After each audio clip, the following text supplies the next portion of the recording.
For today's session, we will be doing a quick introduction of what has been introduced in 2025 R4, along with the goals of it.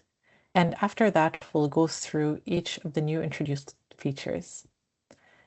For the first part, we will cover Nakisa Lease Accounting, and then followed by that, we'll cover the Finance Core, which includes the GL as well as other configurations. As part of Nakisa Lease Accounting, we have done the following updates. We'll walk through the posting and document date and mass workflow.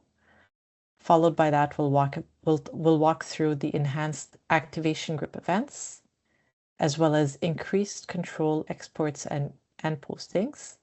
And then we'll cover other changes which has been added, such as little enhancements around control and reporting and visibility overall. For the second part within the Finance Core, we'll walk through the new capability of having GL posting API endpoints. Followed by that, we'll walk through the reporting enhancements which have been done for the GL reports, as well as the user profiles.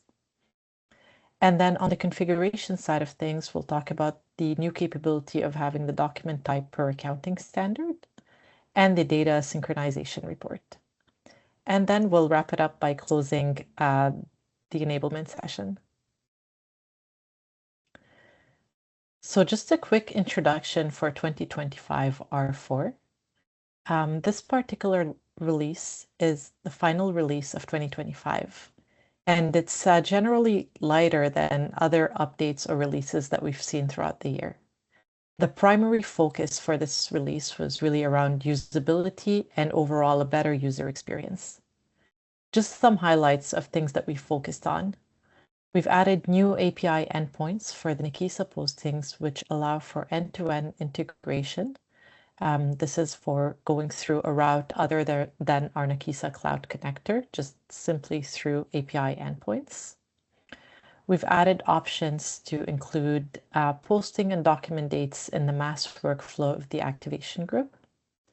We've done some enhancements that are around impairment and discount rates, which make it a lot easier for users to enter them and to do them within the product. We've added greater clarity over jobs and general usability for a better user experience, and overall reporting enhancements, including the CTR report as well as the GL balance report, and we've included a new data synchronization report as well. So let's go ahead and get started with the Nakisa Lease Accounting suite.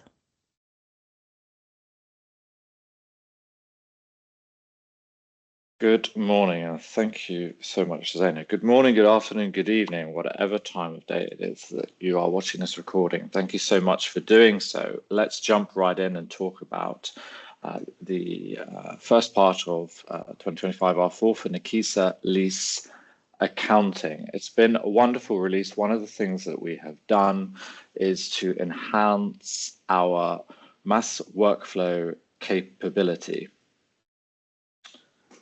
I'm often very excited and I implore you, and I love the discussions that we have. Let's keep those going because it's such valuable feedback to us. One of the feedbacks that we had received is regarding the desire for more flexibility within our mass workflow capabilities, and that's something that we've focused on as a part of 2025 R4.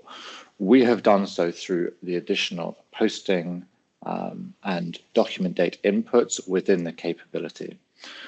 If you are involved in running a job that initiates a workflow transition en masse that results in a financial posting being created, you have the capability to now set specific posting and document dates. Prior to this development, we had built in an implicit assumption that they would always be aligned with the ROU start date in the case of activation or the ROU end date in the case of closing documents. That is no longer the case. If you are involved in any step that requires that type of things, we'll see as we're looking at in the UI right now, we have our posting and document date type selection. Our ROU start and end date is the previous behavior.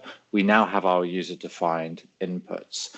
This will provide two selections, as we can see, one for the document date, another for the posting date. These do not have to be aligned. There's full flexibility there. And currently with these inputs, these dates will be applied for every single entity within this job, as indicated in the bottom right-hand corner, 8,266 activation groups. They will have a activation posting, the inception postings, and we'll use those dates for everything. If you would like to have even greater flexibility within that, you can use a default workbook input or not. So using those default workbook inputs, we will apply those dates to everything. The job will be a one-step job. As soon as you hit run on the job, it will automatically begin processing those workflow transitions. If you do a two-step job, so leaving use default workbook input unchecked, the job will pause after the initial creation. You will have an Excel file with those dates populated for every single record, and you will be able to adjust those on an individual activation group basis as you desire. So we have that complete flexibility for you. We'd heard, and I'd had a lot of discussions about the different internal approval processes and control processes that many of our customers have, and so we believe that now we're giving you the tools to be able to more easily use NLA with those processes. Something that I think at Nakisa we're really keen to do is to give you the tools to be able to do what you want and have that flexibility. So it's a fantastic development that we've introduced, and we're really excited to be bringing that to you. Moving on to the next capabilities that we'll be talking about. Activation group events. Activation group events are very exciting. There's two elements within the developments and the enhancements that we've introduced into 2025 R4 regarding activation group events. So we'll start initially with impairment loss, and then we'll discuss the handling of discount rates, specifically whether you choose to use a revised discount rate or an unchanged discount rate during different event types. For impairment loss, what we have done is we've introduced a capability to provide a percentage selection in the activation group event. Previously to this functionality being introduced, the dollar amount was the only input that could be entered, and there was no mechanism within the system by which we can assist you in calculating that amount. This was something that was done externally to the system, the relative amount of the impairment loss of the asset, and that was then directly plugged in to the application as the impairment loss amount. We have introduced the ability to set this recoverable percentage. And so if, for example, I don't know the specific impairment loss amount, I can easily say enter 98%, as I have done here, to indicate a 2% impairment loss. And the system will automatically then calculate that to be $58,967. This is something where I just think that, calculating that amount can be quite difficult, and we've heard from a lot of from our users, from our customers, that actually, on a broader basis, we might just like to do a certain percent across the board based on assets, internal asset classes. So that's something that we've given the mechanism here, and it's definitely something that will be building on as we move on into the future in terms of our mass capabilities. We're laying the foundation to be able to do those activities more easily and provide that to you. The other portion is on the handling of discount rates, and it's actually quite funny because when I first joined Nakisa many moons ago, this was a topic that I was very closely involved with. So it's really wonderful to go full circle back to it, which is in regards to the prescriptions of the accounting standards. We know that the different accounting standards require us to use a revised discount rate or advise us to use that we don't need to under certain different event types. And previously to our R4 development, we had an automatic determination of whether something should do that or not. First thing that we have done as this development, as we can see here, is we have removed the, I believe it was revise or contract rate change modification reason. The reason we've done this is because it's not specifically something that you want to do in and of itself in the same way that you would want to do an indexation or an impairment loss.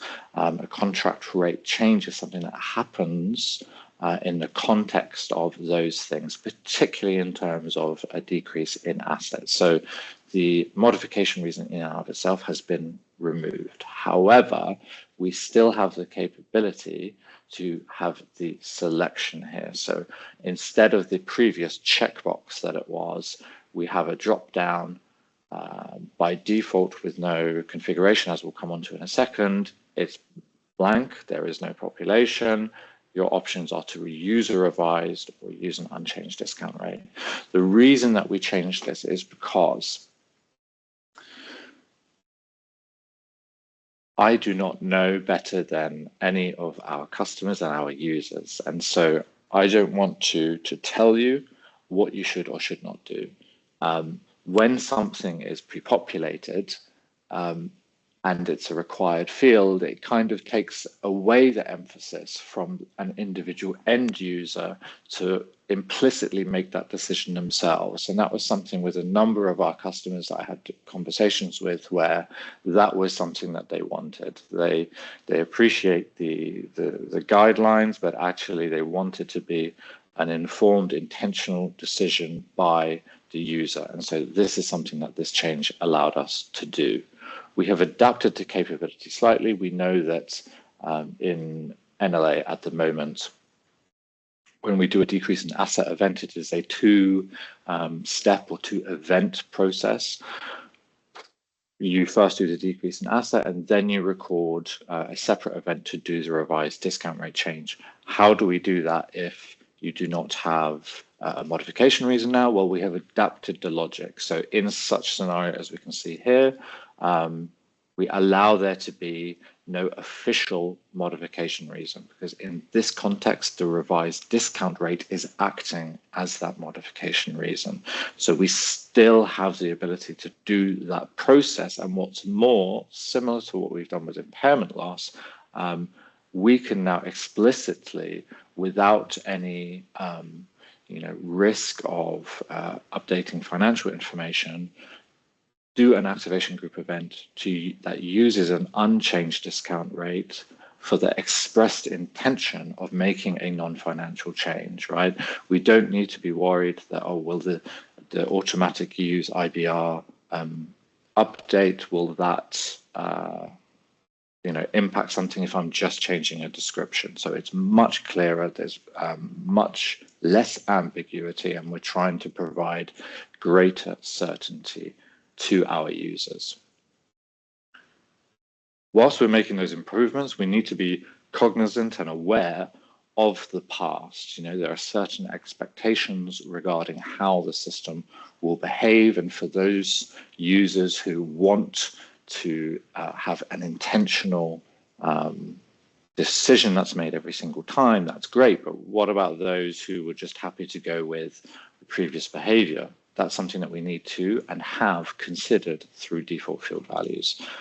I am in love with default field values because they provide us with the ability to pre-populate certain inputs that are commonly the same way all of the time. We have introduced revised discount rate, yes or no, into the default field values configuration. In this example here, we can see that as a user, we have said that when the modification reason is term and condition reassessment, I would like you, instead of it being blank, to pre-populate with revised discount rate. And that is editable within the event. I can choose to change that as I like, and it's currently active. So if we submit that information, if we go back to our activation group event and select that modification reason, we'll see that it gets automatically populated. So it's a similar theme that you'll consistently hear from me, which is I want to give you the tools to be able to decide how you want the system to work. And so you have that capability there.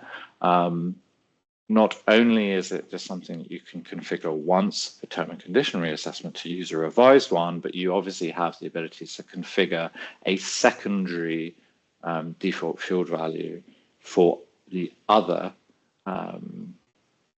modification reasons to say these specific ones use unchanged. So you can have that capability there, but obviously you can't have conflicting to say both, indexation should use unchanged in this one and to use a revised in a different one. That's obviously blocked, and we have those mechanisms there.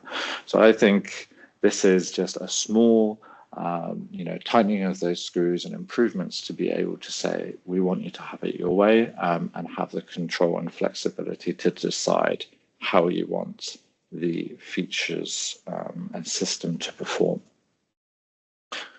So that wraps up our activation group enhancements in 2025 R4, and we'll move on to the next set of improvements that are in regards to improving the control over postings and exports. So there's something that I think is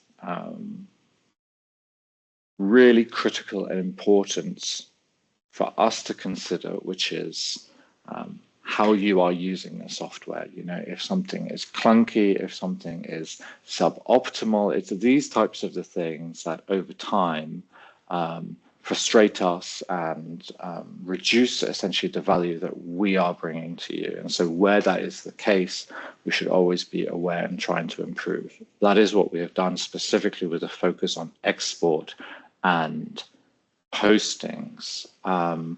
One of the ways in which we have done that is through our financial schedules.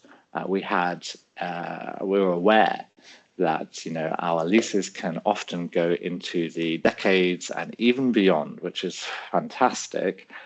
So obviously viewing that information or exporting that information can often require more clicks than it needs to.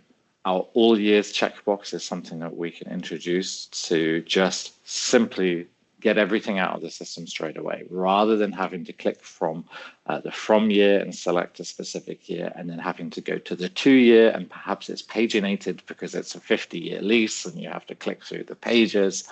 One click export, you're done. If you still want to do a specific year range, 2026 to 2026, you can do that as well. Again, providing you the flexibility to be able to work as you need. Another enhancement that we've made is in regards to our batch management processes and our operational postings capability. Obviously, I don't want really anyone to be having to click through activation group by activation group, posting by posting, and sending those to Nakisa General Ledger and eventually onto SPB, your SAP system.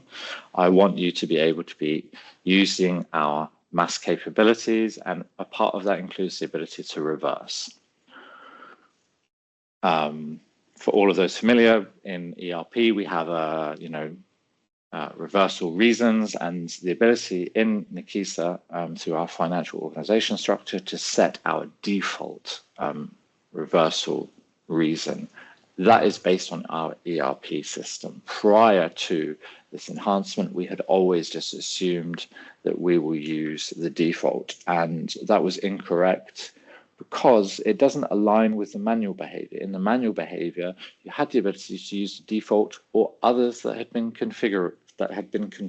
And so big principle of mine is that what we can do in mass, in manual, we should be able to do in mass, and so that is the case here. As we can see, because we have one ERP system selected in our profile, I have the ability to select from all of the configured reversal reasons. We previously just would have used a default and not given you the choice. Earlier, we just saw that when we had no option, it was just automatically pre-populated. And yes, that's because I have selected an ERP system that uses all, a profile, excuse me, that uses all ERP systems, which may have different defaults. And so that's why we're just saying whatever it is for that system, just use the default there, because all of the configurations may be different. So that's just something that we've, again, tightening those screws, giving you that flexibility in a mass process, which is really where we want you to go, because we know that managing such large lease portfolios can be very difficult. Another one on our AG closure, we're posting our closing documents, and there was a restriction of validation to prevent you from selecting a date in the future of today. So if for whatever reason, let's say on the 28th of November, I've posted all of my accrual depreciation and payment and charge postings, and I want to close out my lease that ends on the 30th of November, I would not have been able to do so prior to the 30th. And that was just frustrating our users. That was something that a number of customers had expressed, that just provide me that flexibility. We have removed that validation. We obviously have our internal Nakisa General Ledger period closure controls, as well as the external SAP period closure controls, and so we still reference and make sure that the period that you're selecting based on the date falls into an open period, and all of those configurations and validations are still there. But we just want you to be able to have that flexibility. We'll use the latest, the most applicable exchange rate that is configured. So that's something that we have done based on your feedback. So thank you so much for providing that to us. Moving on to the next slide, we can see that, again, a similar theme. I've had a number of different conversations with users who have just expressed some uncertainty or ambiguity, or they felt that when they're using the software. And I think it's so important in life to take ourselves out of our own perspectives. I'm very aware, internally, when I'm having discussions within the product team or with developers, or, all of those things going on, that we may have our perspectives and understanding that doesn't necessarily align with yours. And I think that's why it's so important for us to get closer to you. I want to hear from you. So please reach out to your CSM if you'd love to have a chat. I would love to do so. This is a number of different things that we've enhanced to provide that clarity to you, to respond to those requests and to meet your needs. We've expanded the decommissioned behavior in our financial organization structure. Within the Nakisa financial organization structure, you have all of your configuration. Those configurations have statuses, whether it's currently active or what you can decommission it. We have expanded what that decommission status does. So the process of decommissioning something has not changed. The effect of it has been made more robust, and what it prevents you from doing, it's become more stringent. And we've made sure that as you have decommissioned something, a full freeze of all activities within NLA, please excuse me, a full freeze of all activities within NLA is applied. We have, been sitting down with our reports and thinking, in the past, well, maybe we don't need this column anymore, and we've made that decision, and our customers have informed us that actually that was wrong, and we should have the humility to accept that and acknowledge our mistakes. And so we have restored columns that we had perhaps in the past deprecated. We reintroduced those into the disclosure reports and activity analysis reports that are there for you. We have provided the ability to enter different financial inputs in short-term or low-value lease contracts for informational or referential purposes moving forward, such as your fair market value or salvage value. We've just tidied up and we've cleaned the captions, different labels, all of these things just to really increase that clarity and provide that consistency throughout the application, every screen and report. So that has also been enhanced and improved in our R4 release.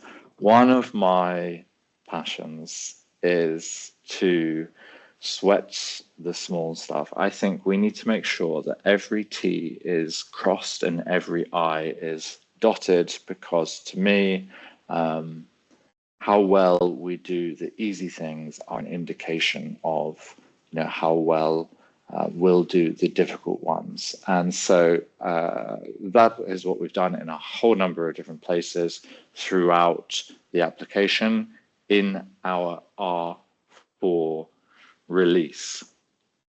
One of those ways is in regards to workflow validations. When you're going from an active lease, you've made all of your postings, when should you be able to lease end, and when should you be able to move into closed? Previously, the validation just referenced internal postings to Nakisa General Ledger, and that presented some challenges to a number of you that we've been working with you on.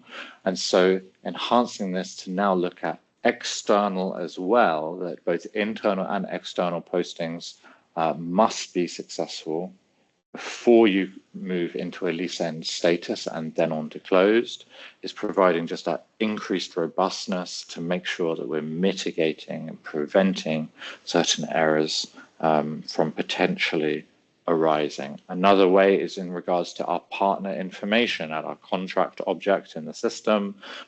We are selecting who is the lessor, or perhaps even other tertiary partners in terms of lenders or suppliers. And there's a whole bunch of information pertaining to them and the contacts within them, providing increased clarity on the display IDs or the information of the contacts in that organization. All of their information to be able to reach out to them is displayed to you directly in the information, in the tooltips, without having to click in, without having to go into other areas of our system to find that. So it's making that easier and more accessible to you. The same thing with our error messages. I think error messages, where they occur, I firstly apologize, but where they occur, we want to be able to understand them. We're not going to truncate them. We want to be able to make sure that they're fully legible, that our support teams are able to assist you as seamlessly as possible. And a part of that is increasing the clarity there, not truncating them, and making these improvements to them to help reach a resolution when those issues occur. And so that is just an example of the expression of 2025 R4, how that principle has come into our product development. And so with that, I'll wrap up this slide. And thank you so much for the time, and pass over to Haley. Thank you. So we'll continue on with the Nakisa Finance Core. So this includes the Nakisa General Ledger, the SAP Posting Bot, SAP Sync Bot, as well as FOSS, so the financial organization structure where all the configurations are done. To get started, the first feature that we introduced in 2025 R4 is the GL posting API endpoints. So Nakisa does have a Nakisa Cloud connector, which allows you to connect with your external SAP system. However, if for whatever reasons you would like to manage that connection yourself, we have introduced the ability to do so through API endpoints. So using these APIs, customers can retrieve the postings that take place in Nakisa and pull them back to their SAP. And then they can also come and write back to Nakisa with the external document number and the external posting status. So this is just allowed for customers to manage their integrations independently on their own. Next, we have our general ledger report enhancements. So as Ryan was mentioning earlier, our goal here was to really augment the user experience and make things just a little more simple, easy to follow. So that's exactly what we've done here with the general ledger report enhancements. Focusing solely on our consolidated transaction report, we've introduced a new filter called Journal State, which will allow you to filter between postings that are either posted or reversed. We've also expanded the logic for our date range to support the same day report. So you can make the start date and the end date the same day. This will help with same day reconciliations. We've also added a few columns. So we added the lease component ID, activation group ID, and external contract reference columns. As well, we enhanced the system column. It previously just showed system ID, and we've enhanced it to show the ID as well as the system name.